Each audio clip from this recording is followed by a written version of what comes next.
युधिष्ठिराने सहदेवाचे शब्द लक्षपूर्वक ऐकले. त्याचे हृदय दुःखाने भारावून गेले. त्याला माहीत होते की त्यांच्या आईची परिस्थिती गंभीर आहे आणि तिला पुन्हा न पाहण्याचा विचार तो सहन करू शकत नव्हता. चला जाऊया, तो शेवटी म्हणाला. त्याचा आवाज ठाम पण भावनेने भरलेला होता. युधिष्ठिरची पत्नी राणी द्रौपदीने सहदेवाच्या भावना व्यक्त केल्या. त्यांना जीवन आणि प्रेम देणाऱ्या त्यांच्या आईला भेटण्याची तिला खूप उत्कंठा होती. आम्हाला आमच्या राणीला कधी पाहायला मिळेल, तिने अश्रूंनी भरलेल्या डोळ्यांनी विचारले. जर मी तिला पुन्हा एकदा पाहू शकलो तर माझे आयुष्य पूर्ण होईल. युधिष्ठिराने सांगितलेले शब्द पांडवांच्या दुःखावर मलमासारखे होते. त्याने त्यांचे सैन्य बोलावले आणि लवकरच शहर हालचालींनी गजबजलेले होते. वाहतूक व्यवस्था तयार करण्यात आली, कचरा तयार करण्यात आला आणि खजिन्यांची व्यवस्था करण्यात आली.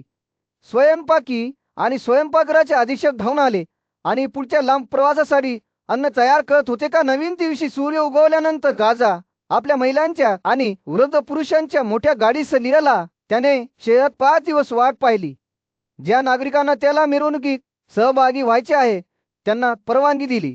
शेवटी खूप तयारी केल्यानंतर ते आशा आणि उत्कटतेने भरलेले अंतःकरण घेऊन जंगलाच्या दिशेने निघाले. ते चालत असताना युधिष्ठिरच्या विचारांना त्याची आई कुंती ग्रासली. त्याला आश्चर्य वाटले. राज्याच्या विशाल विस्तारावर सूर्य उगवत असताना राजा धृतराष्ट्रासमोर वयसनपण उभा होता. त्याचा आवाज हळद उसळत होता. महाराज, तो म्हणाला, तुमच्या सैन्याने बाहेर पडण्याची आणि पुढच्या मोठ्या प्रवासात तुमच्या बरोबर सामील होण्याची वेळ आली आहे. त्याने आपल्या सेनापतींना आदेश देताना राजाचे डोळे उत्साहाने चमकले. येचच छावणीतून आवाजांचा गडगडाट झाला. घोडेस्वारांनी त्यांच्या घोड्यांना युद्धासाठी तयार करत असताना सुसज्ज करा असे ओरडले. इतर घोडेस्वार सोन्याने आणि मौल्यवान रत्नांनी सजवलेल्या गाड्या आणि वाहने चालवत होते. त्यांच्या घोड्यांच्या खुरांची पृथ्वीवर धडधड होत होती. काही जण पराक्रमी हत्तीवर स्वार झाले, त्यांच्या चढीने विजय मिळवला, तर काही जण उंटांवर चढले, त्यांची लांब मान वर खाली धडधडत होती. आपल्या प्रिय लाडाची एक झलक पाहण्यास उत्सुक असलेले राज्याचे नागरिक विविध प्रकारच्या वाहतुकीत मागे मागे जात होते. काही जण अलंकृत पालखी घालून भव्य पडदे आणि रेशमी पट्ट्यांनी वेढलेले होते. इतर पायी चालत होते. त्यांचे पाय पृथ्वीवर धडधडत होते आणि माघार घेणाऱ्या सैन्याशी जुळवून घेत होते. ज्ञानी गुरुकृपा याने राजा धृतराष्ट्र याच्या नेतृत्वाखाली सैन्याचे नेतृत्व केले. त्यांना मार्गदर्शन करणाऱ्या प्राचीन परंपरांच्या सखोल समजुतीने त्याचे डोळे चमकले. जेव्हा तो जुन्या राजाच्या माघार घेण्याच्या दिशेने गिराला तेव्हा त्याचे विचार त्या महान नेत्याकडे वळले, जो एक दिवस नेतृत्वाची धुरा हाती घेईल. दरम्यान पांडूचा मोठा मुलगा युधिष्ठिर त्याच्या स्वतःच्या प्रवासाची तयारी करत होता. त्याच्या भोवती ब्राह्मणांचा एक समूह होता. त्यांच्या पवित्र मंत्रांनी आणि प्रार्थनांनी त्याच्या वाटेत हवा भरून गेली होती. सूत आणि मददांचा एक गट त्याची स्तुती दात होता. त्यांचा आवाज मधुर सुसंवादाने वाढत होता. त्या सर्वांच्या वर एक पांढरी छत्री होती, जी राजाच्या राज्य करण्याच्या दैविक अधिकाराचे प्रतीक होती. वारा देवाचे सामर्थ्य असलेला उग्र योद्धा वृकोदर सैन्याच्या अग्रभागी स्वार झाला. त्याचा हत्ती डोंगरासारखा विशाल, इतरांपेक्षा उंच, सूर्यप्रकाशात चमकणारे त्याचे दांडे अजून पराक्रमी धनुर्धर मागे मागे गेला. त्याच्या इंद्रिये शांत आणि लक्ष केंद्रित करत त्याने गर्दीच्या रानांमधून त्याच्या रथाला मार्गदर्शन केले. सुंदर द्रौपदीच्या नेतृत्वाखाली राजघराण्यातील स्त्रिया बंद कचऱ्यात स्वार होत असत. त्यांचे चेहरे तिरकस डोळ्यांनी झाकलेले असायचे. ते जात असताना त्यांनी संपत्ती आणि दागिने विखुरले. त्यांची आधारे ही राजाच्या समृद्धीची साक्ष होती. पांडव यजमान कुरुक्षेत्राकडे जात असताना शिंग्यांच्या आवाजाने आणि वीजच्या गोड संगीताने हवा भरून गेली. जेव्हा सैन्य पवित्र यमुना नदीजवळ पोहोचले तेव्हा राजा युधिष्ठिराने आपले वडील धृतराष्ट्र यांच्या मारहाराकडे नजर टाकली. राज ऋषींचे निवासस्थान पाहून त्याचे हृदय आनंदाने फुलले. अंतिम स्फोटासह जसजसे वैशंपायन या कथेचे वर्णन करू लागले, प्रसाद ते कालांतराने आलेल्या एका मर्मस्पर्शी क्षणाबाबत बोलले. पांडव ते पूज्य राजकुमार, त्यांचे काका आणि राजा धृतराष्ट्र यांच्या पवित्र विश्रामगृहात पोहोचले होते. ते त्यांच्या रथातून खाली उतरले.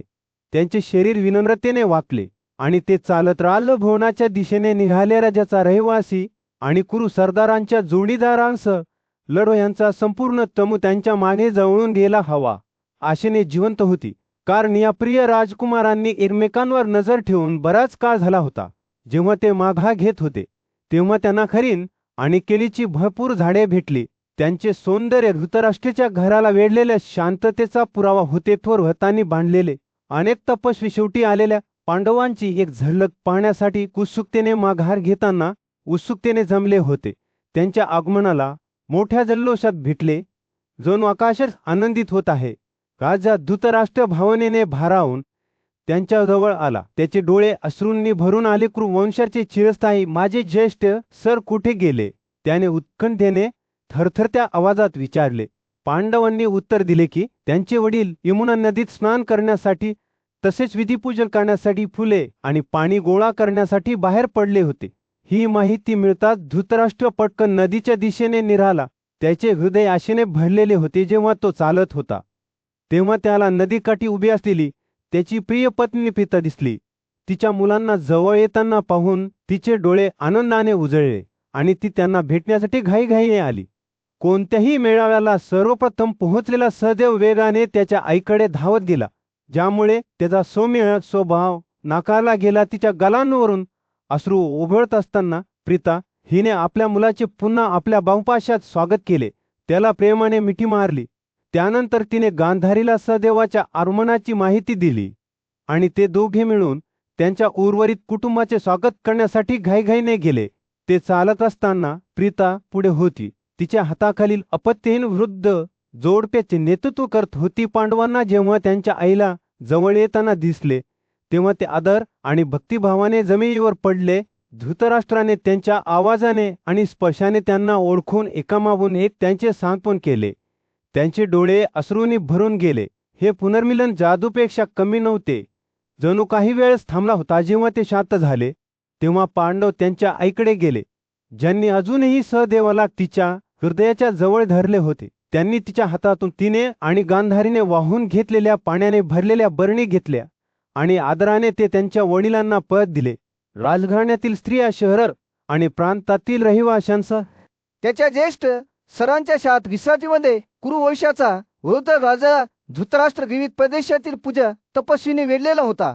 हे वर्षी त्या सुप्रसिद्ध स्वामीचे पुत्र त्यांच्या शौर्य आणि शहाणपणासाठी प्रसिद्ध असलेल्या ऋणछतीचे पांडव पाहण्यासाठी एकत्र आले होते. प्राचीन दंतकथेची पारंगत असलेला सुशिक्षित माणूस संजय पांडवांना आणि मोठ्या कीर्तीची राजकुमारी द्रौपदीला दाखवण्यासाठी उत्सुक होऊन त्यांच्या समोर उभा होता. जेव्हा त्याने त्याचे कथन सुरू केले तेव्हा संजयचे डोळे कुरु आला धृतराष्ट्राकडे वळले.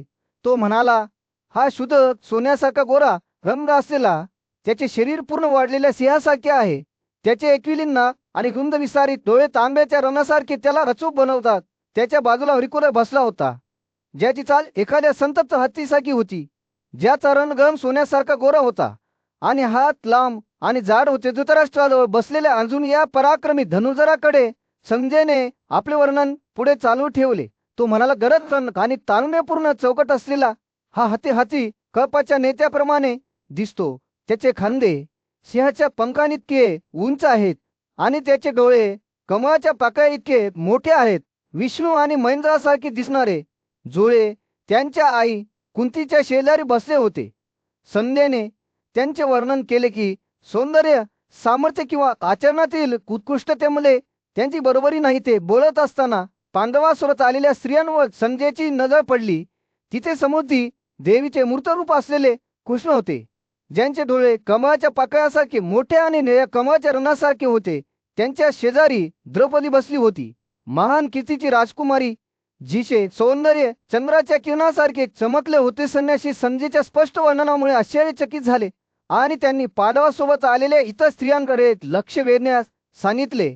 संजयने मर्दाची राजकुमारी चित्रांपासून ते मद्रावती आणि विराटच्या मुलींपर्यंत प्रत्येकाचे तपशीलवार वर्णन केले. त्याने धृतराष्ट्राच्या वध केलेल्या मुलांच्या विद्वांचाही उल्लेख केला, ज्यांचे केस विच्छेदित नव्हते आणि त्यांनी पांढरे कपडे घातले होते. तपस्वी निघून गेल्यानंतर धृतराष्ट्राने पांडवांकडे आपले लक्ष वळवले आणि त्यांच्या कल्याणाची चौकशी केली. हे युधिष्ठिर, तो म्हणाला, तू शांततेत आणि आनंदात आहेस का?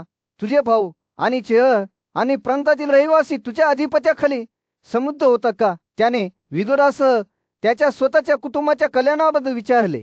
जो दूरच्या जंगलात कठोर तपश्चर्या करत होता. धृतराष्ट्र बोलत असताना विदुर अचानक काही अंतरावर प्रगट झाला. त्याचे शरीर क्षीण झाले होते. रात्र सद्गुणित तपस्वींच्या विश्रांतीवर पडली होती आणि आकाशात तारे चमकले होते. धुपाचा गोड सुगंध आणि वैदिक स्तोत्रांच्या सौम्य कुरकुराने हवा भरून गेली होती. राजा धृतराष्ट्राने पुरवलेले साधे पण पोषक अन्न खाल्ल्यानंतर युधिष्ठिरच्या नेतृत्वाखाली पांडव त्यांची आई कुंतीजवळच्या मोकळ्या जमिनीवर पडले. ते झोपत असताना जंगलात गात असलेल्या बोर आणि वार्बलरच्या सौम्य आवाजाने रात्र भरून गेली.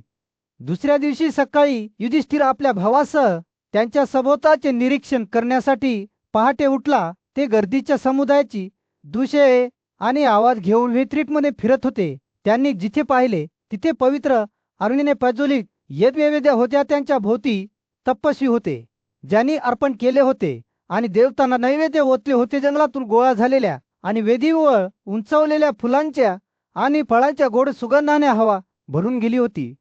हरणांचे कळप मोकळेपणाने निर्भयपणे चरत होते आणि पक्षी वरच्या झाडाचे गोड गाणे गात होते. पांडव या शांततापूर्ण दृश्यांमध्ये फिरत होते, विश्रांतीचा शांतता अनुभवत होते. त्यांनी शोध घेत असताना युधिष्ठिराला वैदिक जरत आणि पटनात गुंतलेल्या एका मोठ्या वेदीभोवती जमलेल्या तपस्वींचा एक गट दिसला. त्यांच्या भक्तीच्या सौंदर्याने मंत्रमुग्ध होऊन तो थोडा वेळ पाहत राहिला. मग तो भेटवस्तू घेऊन त्यांच्याकडे गेला. सोने किंवा तांब्याची भांडी, हरणांची कात्री, बुलकेस बलिदानाची कड्या, कमंडलस, लाकडी थाळ्या, भांडी आणि लोखंडी भांडीत पशवींना ही भेटवस्तू कृतज्ञतेने मिळाली. प्रत्येक जण त्यांना हव्या तितक्या लोकांना घेऊन गेला. युधिष्ठिराने आपल्या फेऱ्या सुरूच ठेवल्या, विविध विश्रामगृहांना भेट दिली आणि तपस्वींना अधिक अर्पण केले. अखेरीस तो गांधारी आणि कुंतीने वेढलेला राजा धृतराष्ट्र जिथे बसला होता तिथे परतला. वृद्ध राजाने युधिष्ठिराकडे उदास्मिताने पाहिले आणि त्याला बसण्यास आमंत्रित केले. युधिष्ठिर त्याचे भाऊ भीम, अर्जुन, नकुल आणि सहदेव यांच्या समवेत कुशभवताच्या छतीवर बसला. त्यांनी राजा धृतराष्ट्राला अभिवादन केले, त्याच्या पायांना स्पर्श केला आणि बसण्याची परवानगी घेतली. वृद्ध राजा पांडवांनी वेढलेला दिव्य कळशीमधील बृहस्पतीसारखा तेजस्वी दिसत होता. तेवढ्यात सत्युपाय यांच्या नेतृत्वाखाली महान ऋषींचा एक गट घटनास्थळी पोहोचला. त्यांच्यासोबत प्रख्यात आणि विद्वान ऋषी व्यास होते, ज्यांना दिव्य ऋषींचाही आदर होता. व्यास रेशमी कपड्याच्या तुकड्याने झाकलेल्या उत्कृष्ट पुष्पवताच्या छतीवर बसला आणि त्याने राजा धृतराष्ट्राला संबोधित केले, बसा. सूर्य नुकताच जवळात मावळू लागला होता. पांडवांच्या बसण्याच्या जागेवर एक उबदार नारिनी प्रकाश पडत होता. सत्यवतीचा मुलगा व्यास त्यांच्यासमोर उभा होता. त्याचे डोळे दयाळूपणे आणि चिंतेने भरलेले होते. त्याने नेत्रहीन राजा धृतराष्ट्राला संबोधित केले, जो त्याच्या पराक्रमी बाहूंसाठी प्रसिद्ध होत आहे.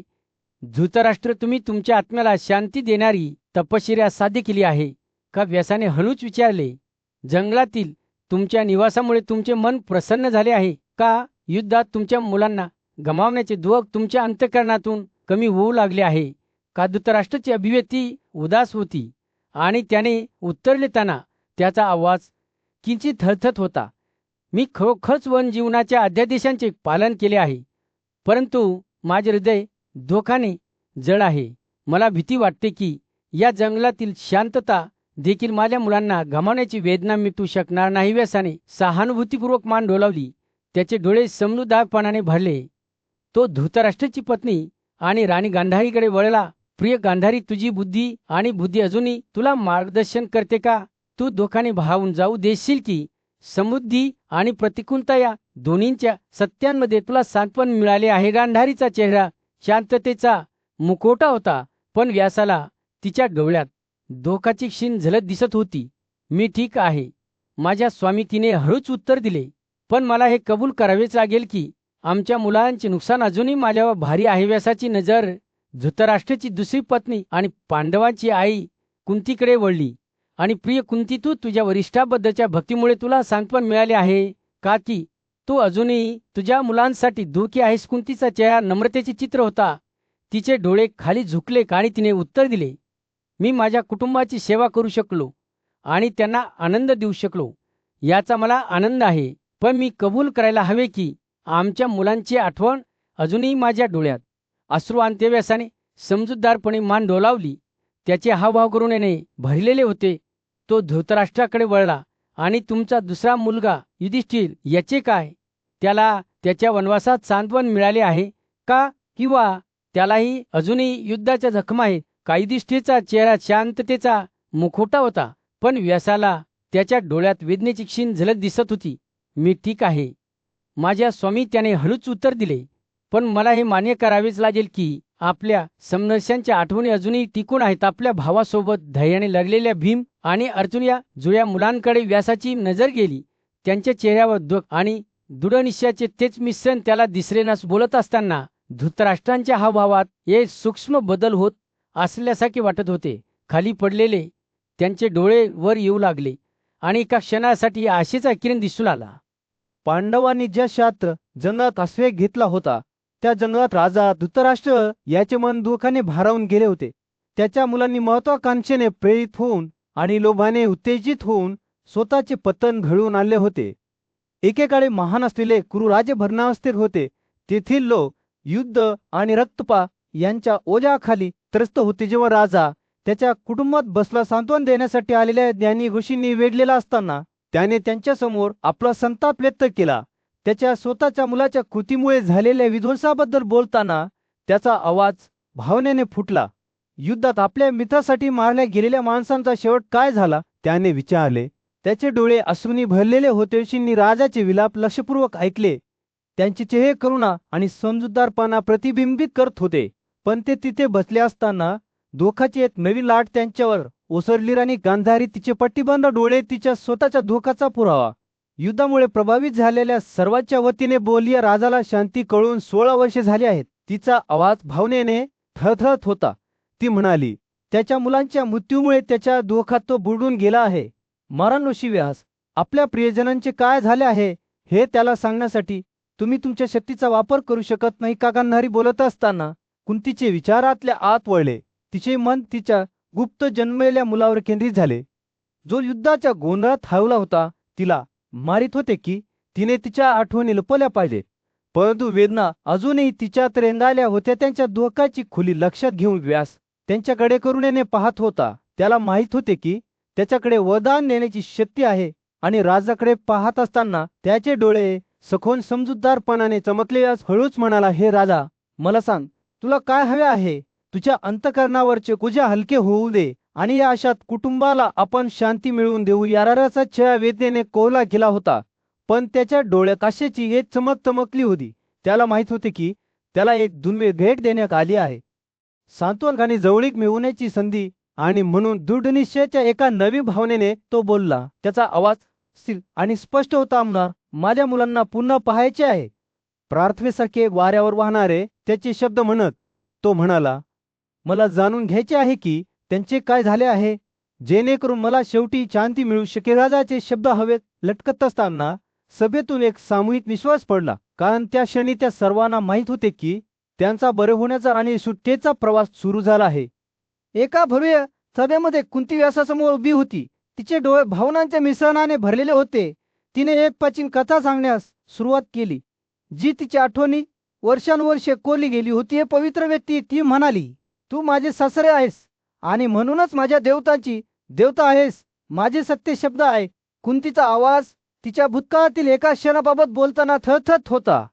जेव्हा तपस्वी दुर्वास तिच्या वडिलांच्या घरी दानधर्म मागण्यासाठी गेला होता, तिने त्याच्याशी दयाळूपणे कसे वागले, त्याच्या गैरवर्तनाची कबुली देण्यास नकार दिला आणि त्याऐवजी काळजीने त्याची सेवा केली, हे तिने सांगितले. तिच्या भक्तीमुळे प्रसन्न झालेल्या दुर्वासा यांनी कुंतीला एक वरदान दिले. मी जे वरदान देईन ते तू स्वीकारायलाच हवेस. त्याच्या शापाला घाबरून कुंतीने उत्तर दिले. तसे शहाणा ऋषी तिला पुजला, हे सुंदर चेहऱ्यावरील धन्य मुली, तू धर्माची आई होशील. ज्या देवतांना तू बोलवशील ते तुझी आज्ञा पाळतील. जेव्हा कुंतीने बोलले संपले तेव्हा तिच्या मनक्यातून एक थरथरणे वाहू लागले. तिला आठवते की ज्या दिवशी तिने सूर्याला 1000 किरणांचे देवतार बोलाविले होते आणि त्याने स्वतःला 2 भारांमध्ये कसे विभागले होते. एक भाग ज्यात तापत होता तर दुसरा भ्रात तिच्या समोर उभा होता. जुडीचे शब्द अजूनही तिच्या मनात प्रतिध्वनित होत होते. तू माझ्याकडे एक वदा मागतोस का? कुंतीचे हृदय कृतज्ञतेने फुलले जेव्हा तिला त्याच्या जाग्या मुलाची विनंती करण्याच्या तिच्या निर्णयाची आठवण झाली. देवतेची ऊर्जा तिच्याद्वारे वाहू लागली आणि तिला माहित होते की ती लवकरच एका महान शक्तिशाली मुलाला जन्म देईल. पण नीतीच्या इतर योजना होत्या तिच्या आयुष्यात. सूर्याच्या उपस्थितीच्या परिणामांच्या भीतीने कुंतीने तिचा नवजात मुलगा करणारा पाल्यात फेकून दिले. जरी तिने त्याला विसरण्याचा प्रयत्न केला होता तरी त्यांच्या छोट्या भेटीची आठवण तिच्यात रेंगाळली होती. आता ती व्यासासमोर उभी असताना कुंतीच्या डोळ्यांनी तिच्या पूर्वीच्या कृत्यामधून क्षमा मागितली. तिने ज्ञानीगोशींना विनंती केली की तिने तिला एक इच्छा द्यावी, तिच्या मुला पुन्हा एकदा पाहावे आणि त्याच्या अस्वस्थ आत्म्याला शांती द्यावी. व्यासाने लक्षपूर्वक त्याची अभिव्यक्ती ऐकली. करुणा आणि समजूतदारपणाचे मिश्रण जेव्हा कुंतीने बोलले संपवले तेव्हा त्याने दयाळूपणे मान ओलावली. हे गाणारी तू धन्य हो. तो म्हणाला, आज रात्री तू तुझ्या मुलांना, भावांना, मित्रांना आणि नातेवाईकांना तुझ्या सरळ समोर झोपडीतून उठलेल्या माणसासारखी पाहशील. सभ्याने जेव्हा आश्चर्याने ऐकले तेव्हा व्यासाने एक सखोल सत्य प्रकट केले की कुरुक्षेत्राच्या युद्धभूमीवर पडलेले सर्व लोक केवळ नश्वर नव्हते तर दैवी अवतार होते, ज्यांना त्यांची उद्दिष्टे पूर्ण करण्यासाठी पृथ्वीवर पाठवण्यात आले होते. पांडव आणि त्यांचे सहकारी त्यांनी स्पष्ट केले की विविध देवतांचे पैलू होते, ज्याचा जन्म महान कार्य करण्यासाठी झाला होता. या शब्दाने व्यासाने सभेला वेगळीच धरलेले दोर दूर केले. जसजशी रात्र जमिनीवर आली तसंच हे थकलेले योद्धे आणि त्यांचे साथीदार महानवर्षी व्यास यांच्या भोवती जमले. विधी सुरू होण्याची वाट पाहत असताना आतुरतेने जिवंत होती. धार्मिक आत्म्याचा राजा धृतराष्ट्र त्यांच्यात बसला. संध्याकाळच्या विधीमुळे त्याचे शरीर शुद्ध झाले, त्याचे मन फक्त हातात असलेल्या कामावर केंद्रित झाले. गांधारीच्या नेतृत्वाखाली आनंद राहण्यातील स्त्रिया एका निर्जन ठिकाणी बसल्या. त्यांचे चेहरे भावनांच्या मिश्रणाने भरलेले होते. आकाशात तारे चमकू लागले. तेव्हा त्याच्या बुद्धिमत्तेने आणि सामर्थ्याने समजणारा व्यास त्याच्या ध्यानातून बाहेर पडला. तो या क्षणाची तयारी करत होता. तीव्र तपश्चर्येद्वारे स्वतःला शुद्ध करत होता. आपल्या हाताच्या लाटांद्वारे त्याने महान संघर्षाच्या दोन्ही बाजूनी लढलेल्या योद्ध्यांच्या आत्म्यांना, पांडव आणि कौरवांना बोलावले. पवित्र आणि पूज्य भगवतीचे पाणी एका अलौकिक ऊर्जेने थरथर होते. तिच्या खोल भागातून एक कर्कश गर्जना उफाळून आली, जी काही वर्षांपूर्वी भूमीला उद्ध्वस्त करणाऱ्या गोंधळलेल्या युद्धांचा प्रतिध्वनी होती. हळूहळू आत्मे वर येऊ लागले. पाण्यातून बाहेर पडतात त्यांची रूपे आकार घेऊन लागली. प्राचीन, पराक्रमी आणि गर्विष्ठ राजे त्यांच्यात उभे होते. भीष्म, द्रोण, विराट, द्रुपद आणि इतर अनेक, द्रौपदी, सुभद्रा आणि राक्षस घटोत्कच यांचे पुत्र कर्ण, दुर्योधन, शकुनिक आणि धृतराष्ट्रांची मुले त्यांच्या गटात सामील झाल्या. महान योद्ध्यांच्या उपस्थितीमुळे हवा विद्युत होती. प्रत्येकाने त्यांच्या लढाईत परिधान केलेल्या समान पोशाखात त्यांची वाहने एकेकाळी युद्धाची साधने आता दैवी साराने भरलेल्या आकाशीय प्रकाशाने चमकली. राजघराण्यातील स्त्रिया आश्चर्याने श्वास रोखून धरल्या. शत्रुत्व आणि गर्विष्ठतेच्या कोजापासून मुक्त झालेल्या आत्म्यांप्रमाणे शांततेची आभा उत्सर्जित की. गांधारीचे डोळे मोठे झाले जेव्हा ती तिच्या मुलांकडे पाहत होती. सगळे तिच्या समोर उपस्थित होते. त्यांचे चेहरे शांत आणि युद्धाच्या जखमांनी निर्दोष होते. तिचे हृदय आनंदाने फुलले आणि तिच्यावर एक बंदिस्त भावना वाहू लागली. जेव्हा आत्मे विसळले त्यांची रूपे कणवासवरील ग्रहणांसारखी एकमेकांमध्ये अस्पष्ट होत होती तेव्हा सभा आश्चर्याने पाहत होती. जणू जीवनाचे सारच या पवित्र स्थळावर निसटले गेले होते. धृतराष्ट्रासमोरचे दृश्य पाहून त्याचे डोळे आनंदाश्रूंनी चमकले. व्यासाच्या दिव्य दर्शनातून त्याने आपल्या मुलांना त्यांच्या सर्व वैभवात पाहिले. त्यांचा आत्मा मृत्यूच्या बंधनातून मुक्त झाला. राजाचे हृदय या पुनर्मिलनाच्या क्षणासाठी प्रेम आणि कृतज्ञतेने भरून गेले. आनंदी पुरुष आणि स्त्रियांचा एक उच्च उत्सव जो तो पाहणाऱ्या सर्वांच्या आठवणीमध्ये कोवला जाईल. जसजशी रात्र पुढे सरकत गेली तसतशी सभा स्थिर होत गेली. आनंद, सलोखा आणि अंतिम मुक्तीच्या धाग्यांनी विलेल्या आकाशीय चित्रपटाप्रमाणे वैसंपायनाचे वृत्त उलगडत गेले. महान तपस्वी व्यासाने योद्ध्यांच्या मिरवणुकीला त्यांच्या अंतिम गंतव्यस्थानाकडे मार्गदर्शन केले तेव्हा वातावरणाच एका अलौकिक ऊर्जेने कंपित झाल्यासारखे वाटत होते. क्रोध आणि मत्सर यांच्या बंधनातून मुक्त झालेल्या त्यांच्यापैकी प्रमुख पुरुषांनी आधीच मैत्री आणि शांतीच्या भावनेने एकमेकांशी मिसळण्यास सुरुवात केली होती. स्वर्गात फिरणाऱ्या देवांप्रमाणेच ते एकमेकांशी हसले आणि संवाद साधला. त्यांचे चेहरे आनंदाने उजळले. पांडूंचे ते पुत्र कर्ण पराक्रमी, धनुष्यधाई आणि त्याचा मुलगा अभिमन्यू तसेच द्रौपदीची मुले यांना भेटले. ते एकत्र मित्रांसारखे खेळले. त्यांची अंतःकरणे आनंदाने भरून गेली. जशी रात्र पुढे सकत गेली तसंच दोन्ही बाजूंचे योद्धा कुरु आणि कौरव सर्व वैमनस्य आणि शंका बांधला सार्थ समेट करू लागले. त्यांच्या गाड्या आणि मानके अभिमानाने त्यांच्या सन्मानाचा आणि शौर्याचा पुरावा म्हणून उभी राहिली.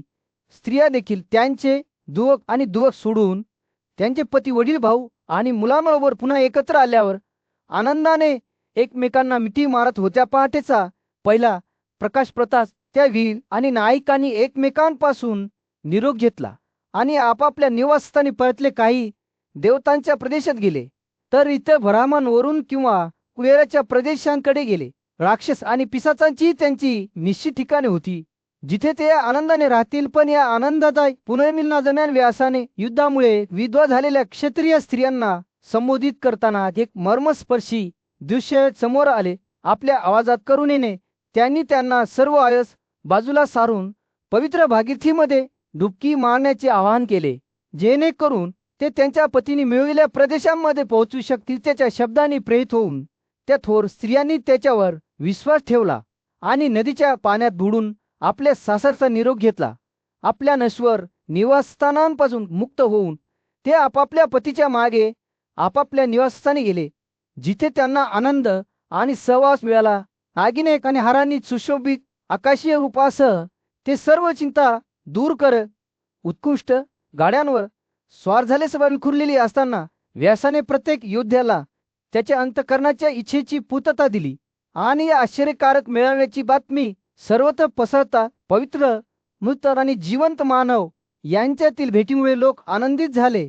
ज्यांनी ही कथा ऐकली त्यांना या आयुष्यात आणि पुढच्या आयुष्यात त्यांना आवडणाऱ्या सर्व गोष्टी मिळतील. या कथेचे पठण करण्याचे बक्षीस अमर्याद होते. प्रसिद्धी एक शुभ शेवट, नातेवाईकांशी मिलन आणि सर्व वाचनीय वस्तू ज्यांच्याकडे चांगले आचरण, संयम आणि प्रामाणिकपणा होता ते देखील हे अद्भुत प्रवचन ऐकून पुढे सर्वोच्च ध्येय साध्य करतील. शहाणा आणि बुद्धिमान शासक राजा जन्मेजयच्या दरबारात सोती आपल्या पूर्वजांच्या पुनरागमनाची कथा सांगत होता. कथा लक्षपूर्वक ऐकताना राजाचे डोळे आनंदाने उजळले.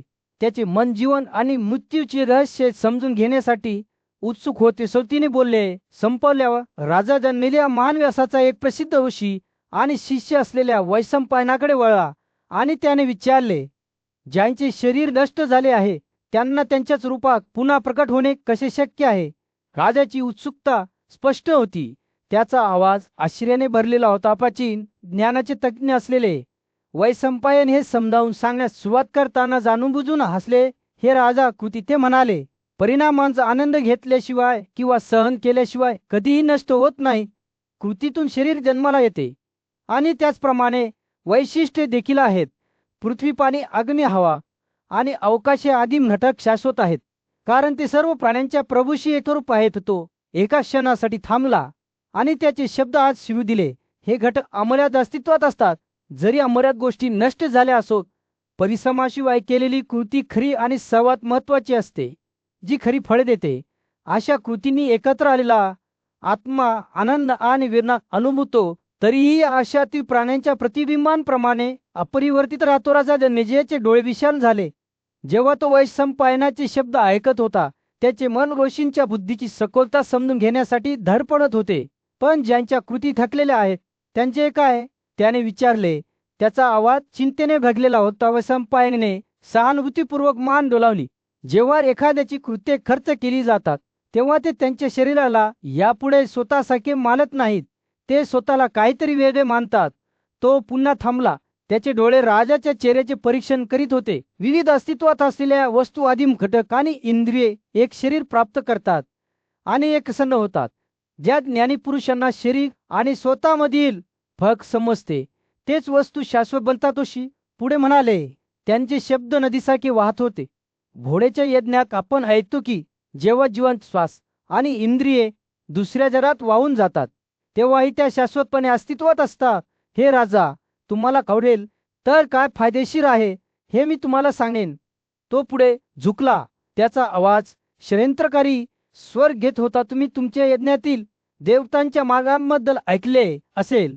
जेव्हा कोणत्याही यज्ञाची तयारी केली जात असे तेव्हा देवतांचा तुमच्याकडे अनुकूल कल होत असे, आणि जेव्हा ते तुमच्या यज्ञाकडे येत असत तेव्हा ते या जगापासून दुसऱ्या जगापर्यंतच्या प्रवासाचे स्वामी असत. वैश्य खाण्याचे डोळे समजुतीने चमकले. ज्ञात देवतांची पूजा केल्याने एखादी व्यक्ती उत्कृष्ट उद्दिष्टे साध्य करण्यात यशस्वी होते.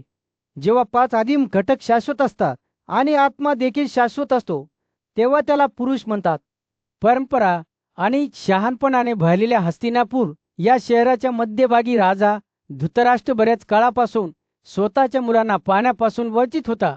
एकेकाळी नशिबाने मंदावलेले त्याचे डोळे ऋषी व्यास यांच्या आशीर्वादाने चमत्कारिकपणे पुन्हा दिसू लागे. राजाचे दर्शन परत येतात त्याने प्रथमच आपल्या मुलांकडे पाहिले. त्यांचे चेहरे त्याच्या स्वतःच्या वैशिष्ट्यांचे प्रतिबिंब होते आणि एक विलक्षण सान्य पसरत होते. आपल्या शहाणपणासाठी आणि ज्ञानासाठी प्रसिद्ध असलेल्या कुरु सम्राटाने वेद आणि उपनिषदांच्या अभ्यासासाठी स्वतःला समर्पित केले होते. राजपदाच्या कर्तव्यांची सखोल समज प्राप्त केली होती. त्याचे समर्पण व्यर्थ गेले नाही, कारण तो लवकरच स्वतःला विश्वाच्या सूक्ष्म बारीक गोष्टींशी जुळवून घेत असल्याचे त्याला आढळले. त्याच्या जीवनात व्यासाची उपस्थिती हा एक निर्णायक टप्पा होता, ज्याने धृतराष्ट्राला हस्तिनापुरावर राज्य करण्याच्या गुंतागुंतीतून मार्गदर्शन करणारी अतूट खात्री दिली. दरम्यान परीक्षेचा सुप्रसिद्ध मुलगा जन्मेजय सवतीच्या चरणी बसला आणि त्याच्या पूर्वजांची कथा लक्षपूर्वक ऐकत होता. त्याने व्यासाला विनंती केली की त्याने त्याला वरदान द्यावे. त्याने ज्या रूपात हे जग सोडले होते त्याच रूपात त्याचे सर पहावे. जन्मेजयाची इच्छा आजारी मोहातून नव्हे तर त्याला कधीही माहीत नसलेल्या वडिलांशी संपर्क साधण्याची तीव्र इच्छा होती. तरुण राजाच्या विलोनीने प्रभावित होऊन व्यासाने परीक्षितला परराज्यातून बोलावले. राजेशाही पिता त्याच्या मुलासमोर प्रकट झाला. त्याच्या पूर्वीच्या वैभवात आणि वयात तेजस्वी झाला. आता मृत्यूच्या बंधनातून मुक्त झालेल्या त्याच्या सरांचा चेहरा पाहून जन्मेजय भावनेने भारावून गेला. घटनास्थळी उपस्थित असलेल्या सोतीने नमूद केले की शहाणा समिका आणि त्याचा मुलगा शृंगीन यांनाही मरणोत्तर जीवनातून बाहेर आणले गेले होते. त्यांचे सार नश्वर क्षेत्रात प्रकट होते. जन्मेजयाने त्याच्या बलिदानाचे अंतिम विसर्जन करत असताना त्याला प्रचंड आनंद आणि कृतज्ञतेची भावना जाणवली. त्याने त्याच्या वडिलांच्या प्रतिमेवर पवित्र पाणी ओतले, जे विधीच्या वेळी प्रचलित होते. त्यानंतर उच्च आत्म्याच्या राजाने आस्तिका यावर वंशातून जन्मलेल्या ऋषीला संबोधित केले आणि या अद्भुत दृश्याचे साक्षीदार असल्याबद्दल आपला प्रगाढ दिलासा व्यक्त केला. जन्मेजयाच्या शब्दांनी प्रभावित झालेल्या आस्तिकाने ऋषी व्यासाच्या सद्गुणांचे कौतुक केले आणि त्याचे तपश्चर्येचा सागर आणि युगानुयुगीन संचित शहाणपणाचा भांडार असे वर्णन केले. ऋषींनी जन्मेजयाच्या सत्यतेची प्रशंसा केली, ज्याने तक्षकाशाला भयंकर नशिबापासून वाचू दिले आणि कबूल केले की तरुण राजाने त्याच्या भक्तीद्वारे भरपूर योग्यता प्राप्त केली आहे. सभा लक्षपूर्वक ऐकत असताना आस्तिकाने वासाची स्तुती करणे सुरूच ठेवले. त्याने नीतिमत्तेचा संरक्षक आणि आशीर्वाद देणारा म्हणून त्याची भूमिका अधोरेखित केली. ऋषी यांनी उपस्थित सर्वांना तत्वांचे मूर्तरूप असलेल्यांना आदरांजली वाहण्याचे आवाहन करून समारोप केला. धृतराष्ट्राच्या शांत विश्रांतीवर सूर्य मावळत होता. त्याच्या समोर उलगडत असलेल्या दुष्यावर एक उदार नारिंगी प्रकाश पडत होता. त्याचे मुले आणि नातू, त्यांचे मित्र आणि अनुयायी काही काळापासून त्याला भेट देत होते, ज्यामुळे त्याच्या आयुष्यात अनेक वर्षांच्या दुःखानंतर आनंद आणि प्रकाश येत होता. परंतु जसजसे दिवस जात होते तसचे धृतराष्ट्राचे विचार त्याला विश्वाची रहस्य उघड करणारे पूज्य ऋषी व्यास यांच्या भीतीकडे वळू लागले. राजाच्या भावना लक्षात घेऊन व्यास त्याच्याकडे आला आणि शहाणपणाचे शब्द बोलला. हे पराक्रमी धृतराष्ट्र, तो म्हणाला, तुमचे मन पुन्हा दुःखात बुडू देऊ नका. तुम्ही महान ऋषींचे प्रवचन ऐकले आहे आणि तुमच्या मुलांनी त्यांच्या शत्रूंवर मिळवलेला विजय तुम्ही पाहिला आहे. त्यांनी सर्वोच्च ध्येय साध्य केले आहे, शस्त्रांनी पवित्र केले आहे आणि आता ते मोठ्या आनंदाने आपल्या इच्छेनुसार गिरतात. व्यासाचे शब्द ऐकून धृतराष्ट्राचे हृदय भावनेने फुलले. त्याला माहीत होते की या पृथ्वीवरील त्याचा काळ जवळ येत आहे आणि त्याला निराशेच्या काठावरून पत आणल्याबद्दल त्याच्या मुलांबद्दल त्याला मनापासून कृतज्ञता वाटली. त्याने त्याचा मोठा मुलगा युधिष्ठिराला बोलावले आणि प्रेम आणि आपुलकीने भरलेल्या आवाजात त्याच्याशी बोलला आहे. अजातशत्रू तो म्हणाला, तुझ्यावर आशीर्वाद असो. आता इथे राहू नकोस. तू माझा रक्षक, माझा दिलासा आणि माझी सांत्वन आहेस. आम्ही एकत्र घालवलेल्या वेळेबद्दल मी आभारी आहे. आणि आता मला स्वतःला सर्वात कठोर तपश्चर्येच्या सरावासाठी समर्पित करायचे आहे. माझ्यासाठी हे जग मागे सोडण्याची आणि दैवी संबंध शोधण्याची वेळ आली आहे. आपल्या वडिलांचे शब्द ऐकून युधिष्ठिरचे डोळे अश्रूने भरून आले. त्याला माहित होते की हा एक अतिशय महत्वाचा क्षण आहे, जो एका युगाचा अंत आणि त्यांच्या आयुष्यातील नवीन अध्यायाची सुरुवात दर्शवेल. भादस्त अंतकरणाने त्याने आपल्या वडिलांच्या विनंतीला उत्तर दिले, हे राजा, मी कोणत्याही गुन्ह्यात दोषी नाही. माझ्या सर्व भावांना आणि अनुयांना त्यांच्या इच्छेनुसार जाऊ द्या. खंबीर शक्तीसह मी तुझी आणि माझ्या या 2 मातांची वाट बघेलावीची आई गांधारी युधिष्ठिरच्या शब्दांच्या समर्थनार्थ बोलली आणि त्याला त्याच्या वडिलांच्या इच्छेनुसार वागण्याचा आणि त्यांच्या राज्यात परत येण्याचा आग्रह केला. हे पुत्र, ती म्हणाली, कुरुची वंश अर्थात तुमच्यावर अवलंबून आहे. माझ्या सासऱ्याचा पुढील केत देखील तुमच्यावर अवलंबून आहे. मग हे पुत्र निघून जा आणि आम्हाला या ओझेपासून मुक्त होऊ द्या. कुटुंबाचा विचार सुरू असताना युधिष्ठिरचा धाकटा भाऊ सदैव प्रेमाने आणि भक्तिभावाने बोलला, हे भरत वंशाचे प्रमुख. तो म्हणाला, मी माझ्या आईला सोडण्याचे धाडस करत नाही. तू लवकरच राजधानीत परत येशील का?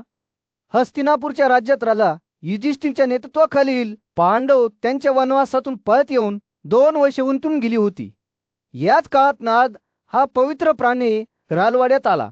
त्याच्या बुद्धीसाठी आणि आध्यात्मिक शक्तीसाठी ओळखल्या जाणाऱ्या नारदाचे राजा युधिष्ठिराने मोठ्या सदेने स्वागत केले. ते एकत्र बसले असताना राजा युधिष्ठिराने नारदाचा प्रवास आणि कल्याणाबद्दल चौकशी केली. नारदांनी सांगितले की तो विविध देशांमधून प्रवास करत होता, पवित्र नद्यांना भेट देत होता आणि अनेक खुशींना भेटला होता. त्याने नमूद केले की त्याने शक्तिशाली गंगा नदी पाहिली होती, ज्याला रोगनिवारक गुणधर्म असल्याचे म्हटले जाते. युधिष्ठिराला त्याचे वडील धृतराष्ट्र, जे त्याच्या कठोर तपश्चर्येसाठी ओळखले जात होते, त्यांच्याविषयी विचारले असता त्याची उत्सुकता वाढली. नारदाने उघड केले की पांडव कुरुक्षेत्रातून परतल्यानंतर राजा धृतराष्ट्र, त्याची पत्नी गांधारी आणि त्यांच्या पवित्र आर्मीसह गंगाद्वाराकडे निघाला होता. तेथे त्यांनी तोंडात गारगोटी धरू आणि केवळ हवेतच जीवन जगू अत्यंत तपश्चर्या करण्यास सुरुवात केली. 6 महिन्यात राजाचे शरीर केवळ सांगाड्यात बदलले गेले, तर गांधारी एकटेच पाण्यावर जगले आणि कुंती दर 6व्या दिवशी अन्न खात असे. त्यांच्याबरोबर असलेले सहाय्यक पवित्र अग्नीची पूजा करत राहिले. ते जंगलात फिरत असताना राजघराण्यातील लोक गंगेच्या किनाऱ्यावर पोहोचतील याची खातरजमा कर संजयने त्यांचे मार्गदर्शक म्हणून काम केले. का दुर्दैवी दिवशी जंगलात भीषण आग लागली आणि तिच्या मार्गातील सर्व काही जळून खाक झाले. राजा धृतराष्ट्र त्याच्या तपश्चर्येमुळे कमकुवत झाला होता. त्याला त्या ज्वालांना हलवता येत नव्हते किंवा त्यातून सुटता येत नव्हते. त्याने संध्येला त्यांना मागे सोडण्याची आणि इतरत्र सुरक्षितता शोधण्याची सूचना केली. राजाच्या 2 माता गांधारी आणि कुंती त्याला मृत्यूला सामोरे जाताना त्याच्या पाठीशी उभ्या राहिल्या. अग्नीने त्यांना वेढले असताना राजा धृतराष्ट्राने मुक्तीच्या अंतिम ध्येयावर लक्ष केंद्रित करून आपले मन केंद्रित केले. त्याच्या बायका आणि संध्या त्यांच्या मागे गेले, त्यांच्या इंद्रियांना रोखले आणि लाकडी खांबासारखे स्थिर बसले. शेवटी जेव्हा ज्वालांनी त्यांना ग्रासले, तेव्हा नारदाने ते दृश्य दूरवरून पाहिले आणि नंतर ते राजा युधिष्ठिराला दाखवले. ही बातमी ऐकून पांडवांना दुर्वल झाले. ते मोठ्याने ओरडले. त्यांचे वडील आणि सावत्र आई गमावण्याबद्दल शोक व्यक्त केला. हस्तिनापूरचे नागरिकही सामील झाले. वृद्ध राजा आणि त्याच्या कुटुंबावर झालेल्या दुःखद परिणामाबद्दल शोक व्यक्त केला. तथापि राजा युधिष्ठिराने अखेरीस आपला संयम परत मिळवला आणि मानवी अस्तित्वाच्या अंतिम ध्येयावर विचार केला. जीवन आणि मृत्यूच्या चक्रातून मुक्ती. जेव्हा ते हे शब्द आपल्या भावांना सांगत होते, तेव्हा त्यांच्या स्वीकृती आणि अलिप्ततेची भावना दाटून येत होती. त्यांच्या वडिलांच्या बलिदानाची आठवण त्यांच्या मनात कायम राहील. आध्यात्मिक भक्तीची शक्ती आणि मुक्तीचा पाठपुरावा याची आठवण करून देई. सूर्य नुकताच जंगलात मावळू लागला होता. त्याने झाडांवर सोनेरी चमक दाखवली होती. जेव्हा युधिष्ठिर लाखांमध्ये उभा होता, त्याचे डोळे त्याच्या वडिलांच्या शरीराच्या जळलेल्या अवशेषांवर खिळले होते. कठोर तपश्चर्येत गुंतलेला आणि 10,000 हातींची ताकद असलेला एकेकाळी शक्तिशाली राजा त्याच्यासमोर निर्जीव पडला होता. जेव्हा त्याने त्या दृश्याकडे पाहिले, तेव्हा युधिष्ठिरचे मन त्या दिवसांकडे वळले, जेव्हा त्याच्या वडिलांनी शहाणपणाने आणि न्यायाने पृथ्वीवर राज्य केले होते. त्याला त्याच्यापासून जन्मलेल्या 100 मुलांची आठवण झाली. प्रत्येक मुलगा बलवान आणि समृद्ध होता आणि ज्या सुंदर स्त्रियांनी आपल्या वडिलांना झोपताना ताकपत्रांनी तापवले होते, आता असे दिसते की जे हात एकेकाळी आराम आणि आनंद आणत होते, तेच की झाडे त्याच्या वडिलांच्या क्षीण झालेल्या शरीराला झोता आणण्यासाठी वापरत होते. युधिष्ठिरचे विचार त्याच्या आईकडे वळले. प्रीता, जिने आपल्या मुलांची झगधरच्या समुद्री जंगलात राहण्यासाठी सोडून दिली होती, ती दुःखाने ग्रासलेली स्त्री होती. तिने आपली सर्व मुले गमावली होती आणि आता तिचा पती गमावला आहे. तरी मृत्यूनंतरही तिने तिच्या पतीसोबत पाळलेल्या प्रतिज्ञांमध्ये तिला सांत्वन मिळाले होते आणि आता ते मरणोत्तर जीवनात पुन्हा एकत्र आले होते. पण युधिष्ठिरचे दुःख केवळ त्याच्या आईसाठी किंवा त्याच्या वडिलांसाठी नव्हते, त्यांच्यावर झालेल्या निरर्थक शोकांतिकेसाठी होते. एकेकाळी समृद्धी आणि शक्तीचे मूर्त स्वरूप असलेले त्याचे कुटुंब जंगलात लागलेल्या अशुद्ध आगी भस्मसात झाले होते. या वस्तुस्थितीबद्दल त्याने शोक व्यक्त केला. राजाचे शब्द त्याच्या मनाच्या खोल्यांमध्ये प्रतिध्वनित झाले. आमच्या या सार्वभौमत्वावर विश्वास ठेवा, आमच्या पराक्रमांवर विश्वास ठेवा, क्षत्रियांच्या प्रथांवर विश्वास ठेवा.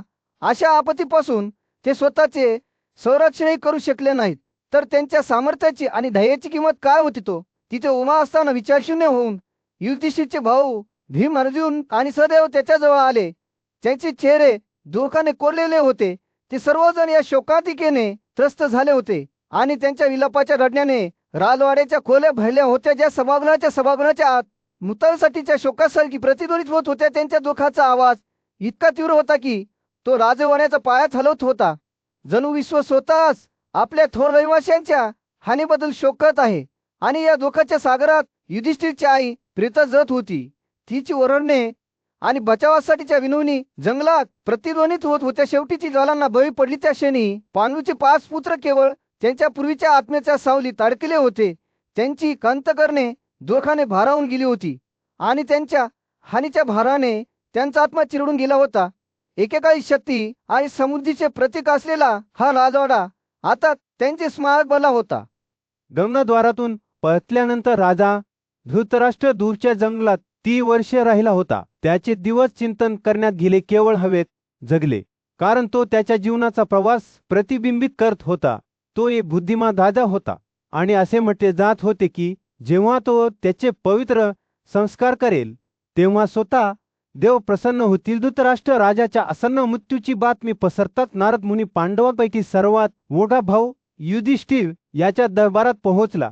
त्याच्या चेहऱ्यावर गंभीर भाव घेऊन नारद युधिष्ठिराला म्हणाला की राजा एका पवित्र अग्नी जळून मरण पावलेला नाही. त्याऐवजी असे म्हटले जात होते की जेव्हा राजा धृतराष्ट्राने त्याचे पवित्र संस्कार जंगलात केले होते तेव्हा त्याने त्यांना त्याच्या सेवकांनी सोडून दिले होते आणि ते जंगलात रानटी झाले होते. आगीमुळे संपूर्ण जंगल जळून खार झाले. असे म्हटले जात होते की राजा धृतराष्ट्राचा स्वतःचा पवित्र अग्नी या जंगलातील अग्नीशी जोडला गेला होता आणि या संयोगाच्या दरम्यानच त्याचा गंगेच्या काठावर अंत झाला. नारदाने युधिष्ठिराला सांगितले की गंगेच्या काठावर राहणाऱ्या तपस्वी लोकांनी ही घटना पाहिली होती. नारदाच्या शब्दांनी प्रभावित होऊन राजा धृतराष्ट्र त्याच्या सर्व भावंडांसह आणि त्याच्या घरातील स्त्रियांसह गंगेच्या काठावर निघाला. हस्तिनापूर आणि त्याच्या प्रांतातील रहिवासी त्यांच्या राल्याशी निष्ठावान देखील मिरवणुकीत सामील झाले. ते सर्व एकाच पोशाखात नदीच्या काठावर पोहोचले. ते पाण्यात जात असताना युयुत्सूने मार्गाचे नेतृत्व केले आणि पांडव त्यांच्या काकांच्या आत्म्याला पाणी अर्पण करू लागले. त्यांनी गांधारी आणि कुंती यांनाही त्यांच्या कुटुंबांचा आणि वंशाचा उल्लेख करून अशाच प्रकारच्या अर्पणांनी सन्मानित केले. हे संस्कार पूर्ण केल्यानंतर जे जिवंतांना शुद्ध करतात ते शहरात प्रवेश न करता हस्तिनापुराला परतले. त्याऐवजी त्यांनी शहराच्या भिंतींच्या बाहेर तट ठोकला आणि राजा धृतराष्ट्राच्या पार्थिवावर अंतिम संस्कार करण्यासाठी विश्वासू अधिकाऱ्यांना गमनद्वारात पाठवले. युधिष्ठिर जो अजूनही त्याचा काका आणि नातेवाईक गमावल्याबद्दल दुःखी होता, त्याला नारद मुनीने जाण्यापूर्वी सांत्वन दिले. त्यानंतर राजाने त्यांच्या निधनानंतर 12व्या दिवशी श्राद्ध किंवा वडिलोपार्जित अर्पण केले. त्याने आपल्या मृत नातेवाईकांच्या सन्मानार्थ असंख्य भेटवस्तू दिल्या जे आदरांजली वाहण्यासाठी आले होते. त्यांना सोने, चांदी, पतंग, महागड्या खाटा आणि इतर मौल्यवान वस्तू वाटून दिल्या. प्रत्येक व्यक्तीला त्याला हवे ते मिळाले. त्याला हवे ते राजाच्या आधाराला मर्यादा नव्हती आणि शहर हसण्याच्या आणि आनंदाच्या आवाजाने भरले होते.